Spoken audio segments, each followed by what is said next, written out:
കണ്ണൂർ വാരത്ത് കല്യാണാഘോഷം അതിരുവിട്ടതിൽ വരനെതിരെ കേസെടുത്ത് പോലീസ്. ഗതാഗതം തടസ്സപ്പെടുത്തിയതിനായിരുന്നു വിവാഹാഘോഷം. വളപട്ടണം സ്വദേശികളായ വരൻ റിസ്വാൻ അടക്കം 25 പേർക്കെതിരെയാണ് ചക്കരക്കൽ പോലീസ് കേസെടുത്തത്.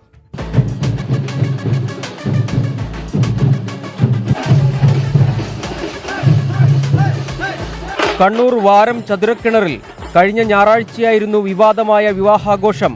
വളപട്ടണം സ്വദേശിയായ റിസ്വാനും ചതുരക്കിണർ സ്വദേശിനിയായ യുവതിയും തമ്മിലുള്ള നിക്കാഹ് നടന്നത് ശനിയാഴ്ച. ഞായറാഴ്ച വരനും സംഘവും വധുവിന്റെ വീട്ടിലെ സൽക്കാരത്തിനായി എത്തിയപ്പോഴാണ് ആഘോഷം അതിരുവിട്ടത്. മുണ്ടയാട് മുതൽ വരന്റെ യാത്ര ഒട്ടകപ്പുറത്ത്. അലങ്കരിച്ച ഒട്ടകത്തിനു മുകളിൽ പുഷ്പകിരീടം ചൂടിയ വരൻ. നൃത്തച്ചുവടുകളോടെ ഗതാഗതം തടസ്സപ്പെടുത്തി സ്വീകരിച്ച് സുഹൃത്തുക്കൾ.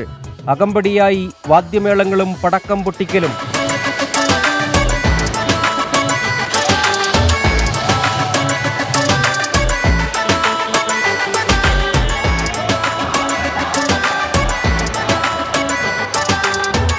കണ്ണൂർ മട്ടന്നൂർ റോഡിൽ ഏറെ നേരം ഗതാഗതം സ്തംഭിച്ചു.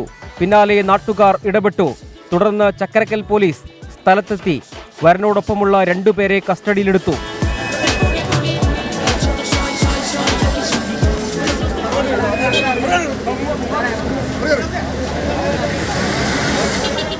കസ്റ്റഡിയിലെടുത്തവരെ പിന്നീട് വിട്ടയച്ചു. എന്നാൽ വിവാദ ദൃശ്യങ്ങൾ പ്രചരിച്ചതോടെ പോലീസ് കേസെടുത്തു. നിയമവിരുദ്ധമായി സംഘം ചേർന്നു, ഗതാഗത തടസ്സമുണ്ടാക്കി തുടങ്ങിയ വകുപ്പുകൾ ചുമത്തിയാണ് കേസ്.